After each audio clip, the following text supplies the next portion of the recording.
Hey everybody. So I'm going to go into the specifics on how to do the chi-squared goodness of fit test. So my first page here is just going to be an overview of the notes of the setup of these types of problems, which you're going to see a lot of similarities between this and previous hypothesis tests we've done. So hopefully we can go through it pretty quickly. If you need to see any of this or copy it down, you can pause this video to look at it or find it on my website.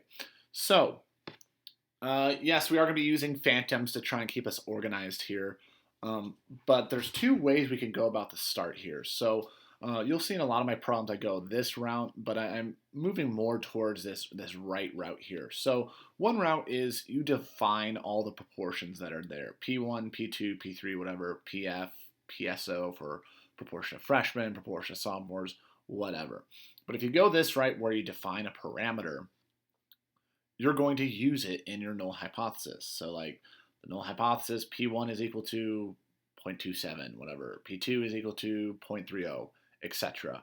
And the alternative there would be at least two of those proportions are different.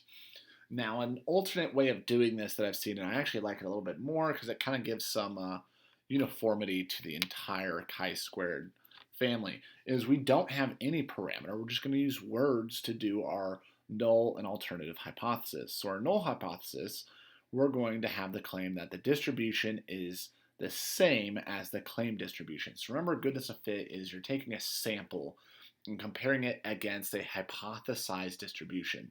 So the example I use is a bag of M&Ms.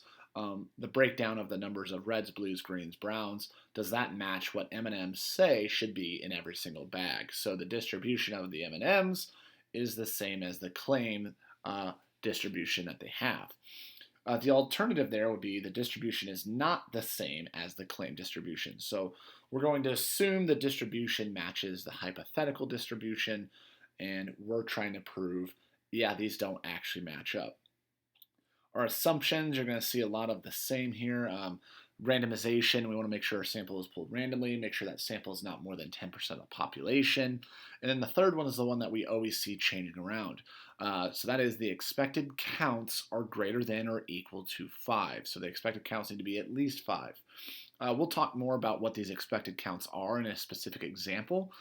This is something that you need to show if you're doing one of these problems. So you need to write down somewhere what the expected counts are, and then we're going to make sure, hey, they're all at least 5. We are going to name the test. That is a chi-squared goodness of fit test that we are doing. The test statistics, so actually our calculation here, chi-squared is equal to the summation of observed counts minus expected, square it, and divided by expected. This is going to give us our chi-square test statistic. But as we talked in my preview video, there is going to be a degrees of freedom component with this type of test statistic. What we're going to do for goodness of fit is we're going to take the number of categories and subtract 1. So the number of categories and subtract 1. Notice this is not n minus 1. You're not going to take the size of your sample and subtract 1. It's the number of categories minus 1. So that is a key difference there. Next thing we're going to do is we're going to obtain a p-value. We can get that if you're going to use your graphing calculator. Your calculator will give you that p-value to you. Or you can look at the chi-squared table, which is available to you, and get a range for your p-value. And then finally, we're going to bring it all down with, we're going to make a decision here. You're either going to reject the null hypothesis or fail to reject the null hypothesis, depending how our p-value relates to our alpha cutoff. And then you're going to state the context. You're either going to have sufficient evidence for the alternative hypothesis, or you're going to have insufficient evidence for the alternative. So again, this is the chi-squared goodness of fit test. We're comparing our distribution towards some sort of hypothesized distribution and see, do they match up or do they not? We're going to assume they do match up. We're trying to prove that they do not match up. So again, here's all the pieces. One last time for the chi-squared goodness of fit test. This is the setup.